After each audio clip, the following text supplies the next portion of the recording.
Good morning, everyone. Welcome to the February 8th, 2024 Zoning Board of Adjustment meeting. If any member of the audience wishes to speak to an item on the agenda today, there are speaker request forms to the left of the dais. Please fill out the request with the agenda number of the item you wish to speak to and hand it to the staff over there. At this time, we would also like to ask that if any member of the audience has a cell phone or other electronic device, that you either turn it off or turn the ringer to silent. If you need to take a call, please step out to the hallway so the meeting is not disrupted. The public hearing on item number 1, the approval of the January 4th, 2024 Zoning Board of Adjustment meeting minutes, is hereby opened.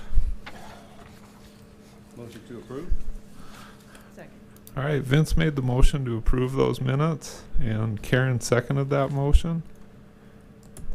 Any discussion on the motion? All those in favor, please say aye. Aye. Any opposed? Motion carries. Item number 2. Good morning, Cassie Hayes.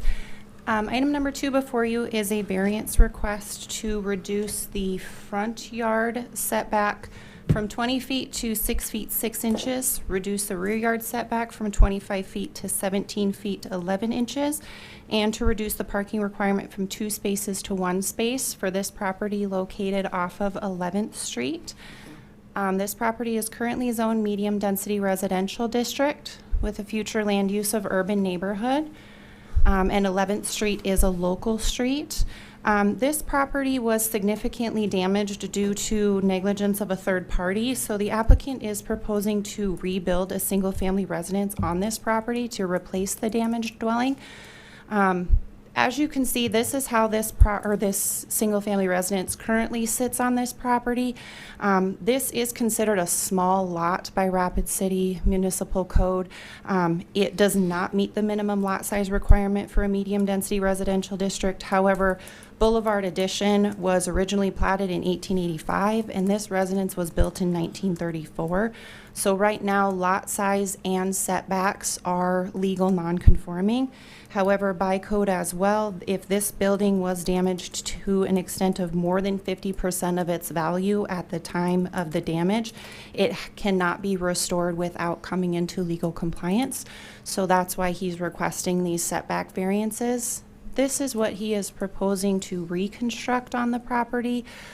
So the new residence fits within the existing building footprint when it comes to the front and rear yard setbacks. He's not shifting that at all. The existing residence, the footprint is about 596 square feet. He is proposing to extend the new residence an additional 4 feet to the north to make it just a little bit bigger to allow some improvements and some upgrades to the residence. So the new footprint will be about 684 square feet.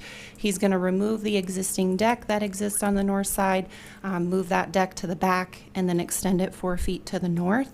He is allowed a 4-foot side yard setback by Rapid City Municipal Code. There is a section in there that talks about small lots being allowed that smaller side yard setback up to or not less than 4 feet, and the sum of both side yards shall not be less than 12 feet. So the way he is proposing this, he does meet those side yard setback requirements. Our code also requires 2 off-street parking spots for a single-family residence. Currently, he has 1 off-street parking spot right here. He is proposing to just continue to allow that 1 off-street parking because of the location of this existing shed. It kind of inhibits his ability to be able to extend the driveway. There is also on-street parking on 11th Street that would be sufficient for that additional parking spot. So staff is recommending that this variance be approved. Here are some pictures of this lot as it currently exists. This is looking directly at it from across 11th Street. This is the parking that they currently have. Here's that existing shed. This is looking at the alley that's to the north of the property. This is where he would be extending the new residence, that additional 4 feet. It would be closer to this alley. this deck would go away. This is looking north down 11th Street. And this is looking south down 11th Street. So staff is recommending that the variance request to reduce the front yard setback from 20 feet to 6 feet 6 inches, reduce the rear yard setback from 25 feet to 17 feet 11 inches, and reduce the parking requirement from 2 spaces to 1 space be approved based on the criteria that, number one, the lot area and the setback requirements do limit development of this property. So it does appear that there are special circumstances that pertain to this property. 2, the single-family dwellings are a permitted use in medium-density residential districts, so this does not grant a request which is otherwise excluded.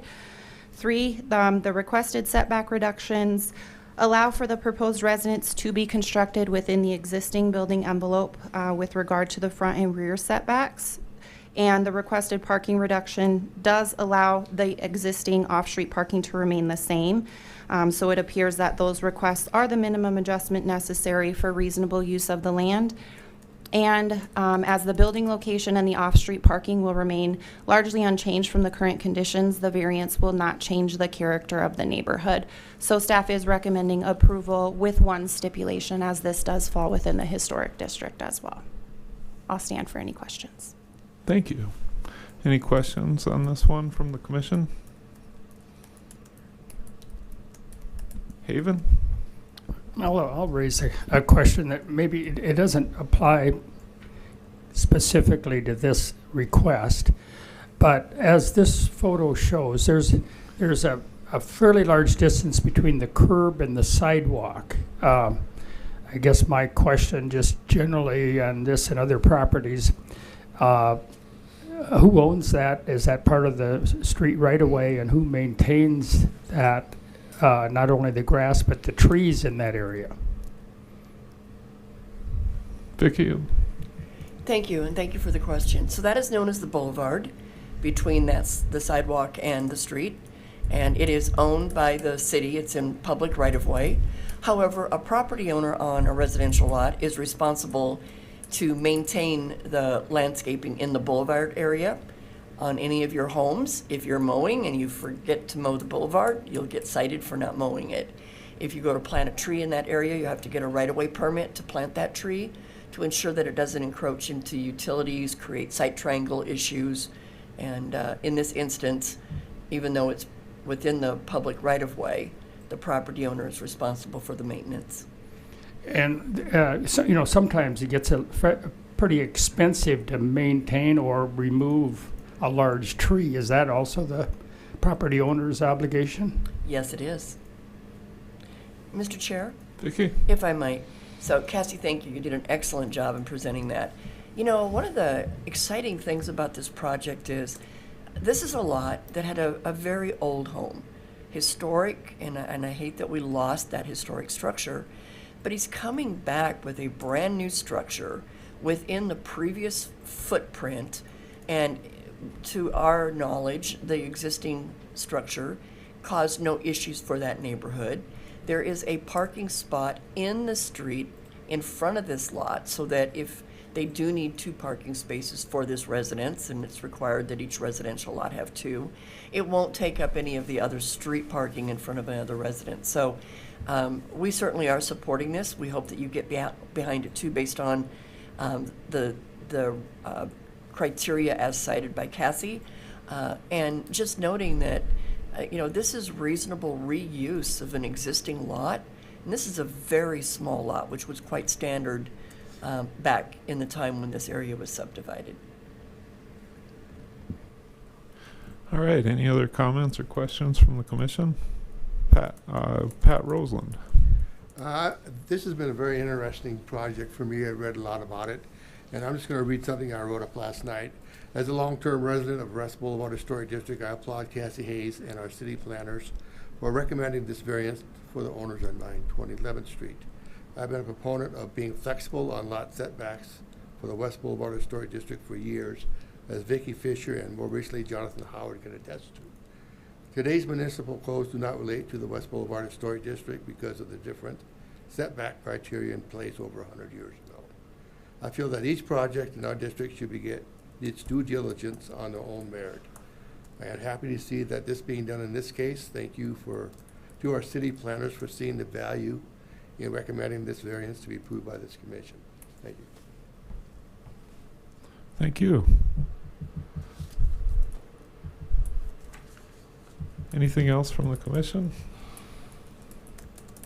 Karen? I'll make a motion to approve this variance with the stipulations as presented by Kathy, and mainly because it's the best use of this land for the size and fits in the neighborhood. Second. All right, Karen made the motion to approve the reduced side yard and rear yard setbacks, as well as reducing the parking requirement, including the stipulation listed. Yes. And Haven seconded that motion. Any discussion on the motion? All those in favor, please say aye. Aye. Any opposed? Motion carries. All right, Karen made the motion to adjourn the zoning board of adjustment, And I'll second. and Vince seconded that motion. All those in favor, please say aye. Aye. We will now commence the Rapid City Planning Commission meeting for February 8th, 2024. Again, if any member of the audience wishes to speak to an item on the Planning Commission agenda, please find a speaker request form and get it to the staff located on either side of the room. And if you still have your cell phone on and not silenced, please do so now so the meeting is not disrupted. Items 1 through 3 have been placed on the consent calendar today and may be approved as a group. Action will be taken on all consent items in accordance with staff's recommendation by a single vote. Any item may be removed from the consent calendar by any planning commissioner, staff member, or audience member for separate consideration at this time. The findings of this planning commission are recommendations to the city council. The city council will make the final decision with the exception of the following item. Item 3, 24UR001. The Rapid City Planning Commission's action on this item is final unless any party appeals that decision to the Rapid City Council. All appeals must be submitted in writing to the Department of Community Development by close of business on the 7th full calendar day following action by the Planning Commission. Are there any items 1 through 3 that staff would like removed? No, thank you. Are there any items 1 through 3 that any planning commissioner would like removed for separate consideration? And are there any items that any audience would like removed for separate consideration? The chair would then entertain a motion to approve items 1 through 3 in accordance with staff's recommendation. Motion to approve items 1 through 3 in accordance with the staff's recommendations. All right, Vince made the motion. Is there a second? Second. And Brooke seconded that motion. Any discussion on the motion? All those in favor, please say aye. Aye. Any opposed? Motion carries. Item number 4.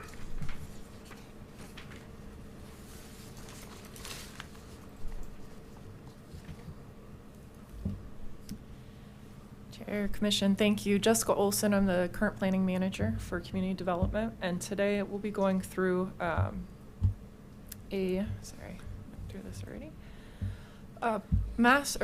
major amendment to a plan development overlay. And so originally there was a plan development overlay that permitted a beauty salon in the building to the left there, and then a residence in the building to the right. There was also a minimal amendment to change the beauty salon to a professional office. So today we're here to hear another amendment to the plan development to permit an office use in the building that was originally a residence. And in this particular case, the office that is in the existing building on the left is actually just moving staff into the other residence. Let's see here. So the use is permitted outright in both of the zones. The zoning there is office, commercial, and high-density residential.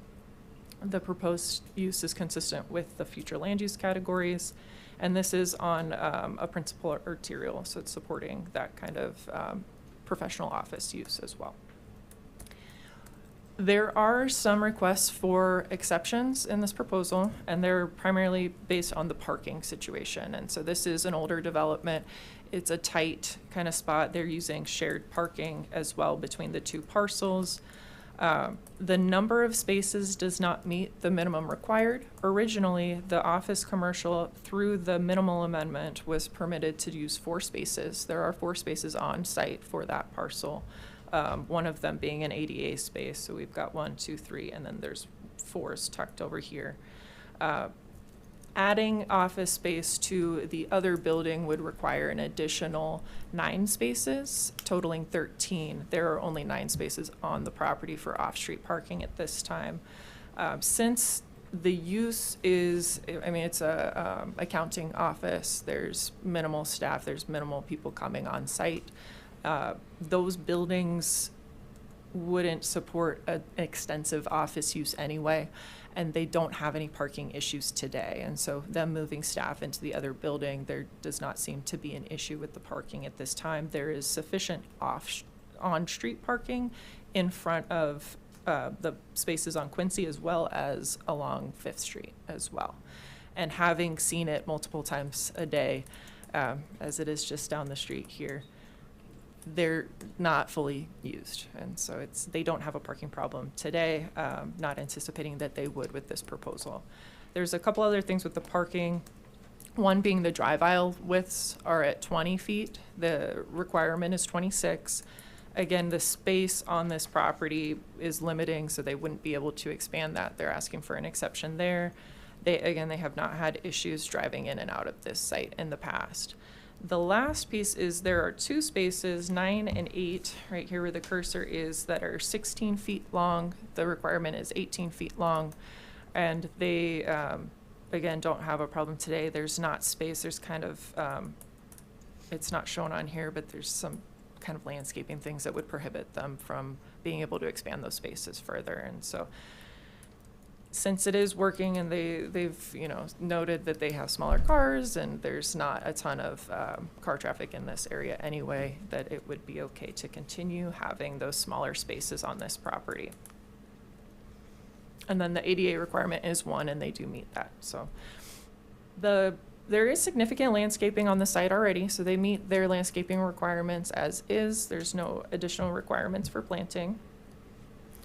There's just a few things. This is the floor plan for the residents converting to an office space. So I figured I'd just kind of show you guys these. There's just a couple offices and conference rooms and some staff space. This is the original office at 429 Quincy, the one on the corner. So this is looking at the site across Quincy Avenue. So we're looking south here. This is the existing office building. So they've got their sign for the expansion into what used to be a single-family residence. You can kind of see the parking in the back. There are a number of on-street spaces that were available at this time. I think we went in the afternoon. This is looking down Quincy to the east. So kind of a mixed neighborhood, primarily single-family residential. There's actually quite a few professional offices on the street as well. This is looking west on Quincy. We're looking south on 5th Street. Again, parking here. And then this is looking at the parking lots. Their ADA space, I will also note, one of the stipulations is their ADA space isn't meeting the requirement as it is. The striped area is supposed to be on the passenger side. And so one of the stipulations, and they know this, they would just move the paint essentially over here and the sign as well, so that we wouldn't have to reconfigure that parking. And that would meet the requirement for the ADA space. And then this is the parking in the rear, again, not fully used at that point in the day. So staff is recommending approval of the exceptions with stipulations. There is also some existing exceptions that were granted related to the setbacks on this property because it is an older neighborhood and the buildings are closer to, I believe it's the front yard and the rear yard. and then one of the side yards. And the existing office building is the one that is a lot tighter because that parcel is much smaller than the other one. And so we would acknowledge that those would remain, grant the exception, recommending approval of an exception to reduce the number of parking spaces from 13 to 9, with one of the 9 being an ADA space, reduce the parking space length for 2 spaces from 18 feet to 16 feet, and reduce the parking lot drive aisle width from 26 feet to 20 feet. Again, with that stipulation that the ADA parking space must meet the requirements at building permit, and they also need a development lot agreement to do that shared parking. It's likely they already have one, and it needs to be registered with the Register of Deeds office. Any questions? All right, thank you. Vicki? Thank you, Jessica. Could I have you go back to the first graphic that has the aerial? Yes. So as Jessica said, the number of employees that are currently in the office building that is on the left-hand side, that number doesn't change. They just need to expand, kind of like what we're doing here in this building. So they're converting the home into an office with the same number of staff. And what I wanted you to see on this aerial, there is diagonal parking in Quincy, which is somewhat unique, but it does give ample parking opportunities if they would happen to have customers at tax season time that are coming to the property. We wouldn't want them trying to fit into some of these tighter parking spots. The employee's fine. They come in, they know how to negotiate it. Having that parking designed in that fashion, in that right-of-way, gave us what we needed in order to support it.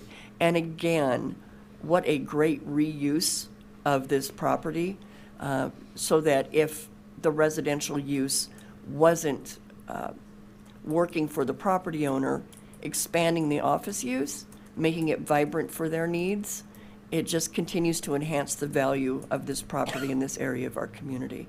So we are hoping that you support our recommendation to approve. Thank you. All right, from the commission, any questions for staff? Comments on this item? Haven? I'll make a couple comments. The parking doesn't seem to be an issue with the current use of the property or the intended use, but on approval of this, obviously a different business could come in that would require more parking without any city approval, I assume.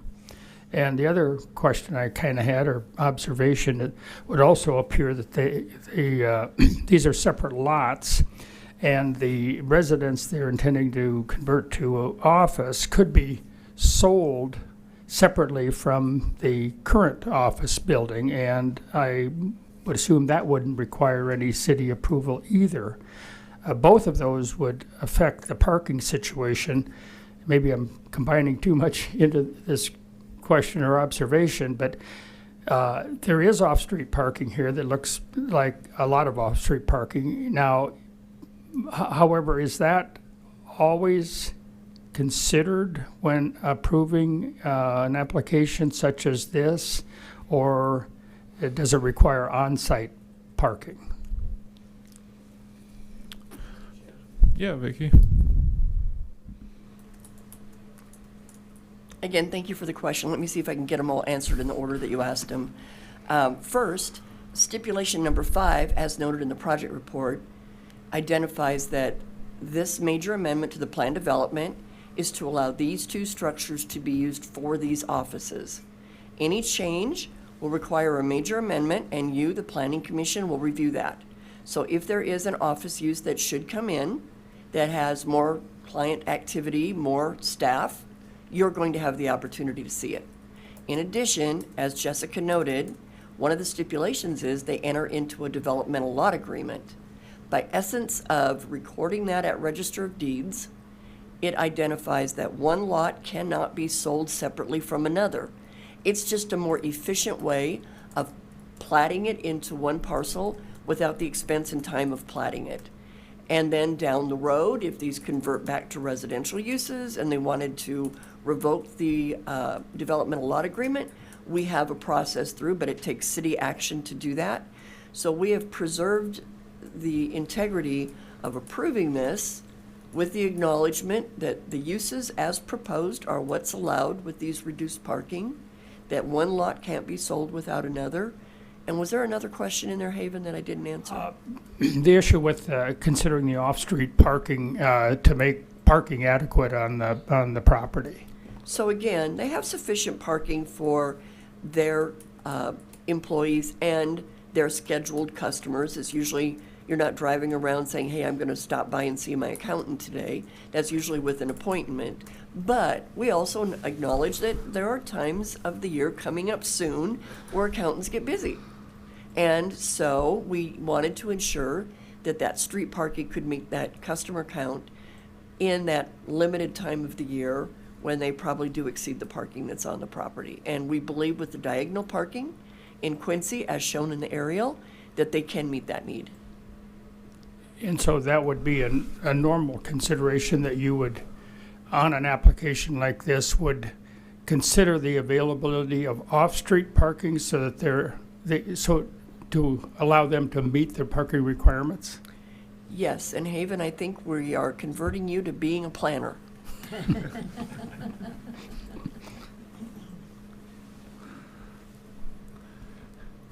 All right, anything else from the commission? All right, Mike Gallagher made the motion to approve item 4 with the stipulations as listed. Second? And Vince seconded that motion. Any discussion on the motion to approve? All those in favor, please say aye. Aye. Opposed? Motion carries. Item number 5. Or, I think it's 5. It says 1 on my I know, it's 5. 5. Good morning, Sarah Hansel with the Planning Projects Division. Item number 5 is to bring forward a request that the Planning Commission acknowledge the termination of tax increment district number 39. Fortunately, this is not a type of request that we see very often. Most of our tax increment financing districts we bring forward at the end of their life because they have been fully paid, and so we're asking you to dissolve them via a resolution. However, for this instance, this district number 39, which was created in 2003, it has reached the end of its 20-year lifespan as allowed by state law. And so as of December 31st, 2023, it is functionally terminated. And so we wanted to bring this forward to you to acknowledge that this had occurred. Just a few informational slides here. You can see the district is located northwest of East North Street, south of what we know today as the Rushmore Crossing development. At the time this district was created, Rushmore Crossing didn't exist quite yet. And the district was created in order to facilitate commercial development. Some of the project costs that were allowed in the district were to relocate power lines, extend East Anamosa Street, some water and sewer infrastructure, and the construction of traffic signals and lane additions. All of those improvements, with the exception of the traffic signals and lane additions, were completed and certified. So I have to assume that the warrants weren't met at the time for the traffic signals. That's probably why they weren't put in, but I'm not familiar with that history from that time. And I also wanted to point out that the base valuation of the district was just over $1 million, and the 2022 equalized valuation was just over $8 million. So there has been a significant increase in valuation in the area. However, this district is now terminated just before being fully paid off. So I'll stand for any questions if I can answer them. Thanks, Sarah. Yes. Any questions? Karen. I don't have a question. I just want to congratulate you to come back, and we're happy to have you back. And Thank it's you. nice to see you, Sarah. Thank you. This is a tax increment district that actually I worked on in 2003. Yeah. And so I'm glad to see it's completed. And sometimes tax increment districts are paid off within 10 years or so, and that's typically pretty common. In this case, when it's 20-year span, and but it's nice to get it off the roll, so thank you. All right, anything else from the commission? Vicky, I'll go there first. Could we get a motion to acknowledge?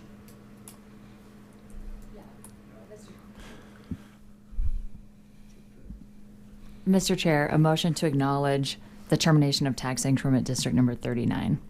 All right. Is there a second to Brooke's motion to acknowledge the termination? Second. Vince seconded that motion. Any discussion on the motion to acknowledge? All those in favor, please say aye. Aye. Any opposed? Motion carries. All right, that's the end of the normal agenda today. Are there any discussion items for Vicky? Just wanted to let all of you know that it is anticipated, not promised, but anticipated, that at your next meeting, it will be held back in council chambers. So fingers crossed, they get that completed and we're back in our homeroom. That's all I had for today. No guarantees on remodels. No guarantees. All right, anything from the commission today? All right, Karen made the motion to adjourn. And Mike Quasney seconded that motion. All those in favor, please say aye. Aye.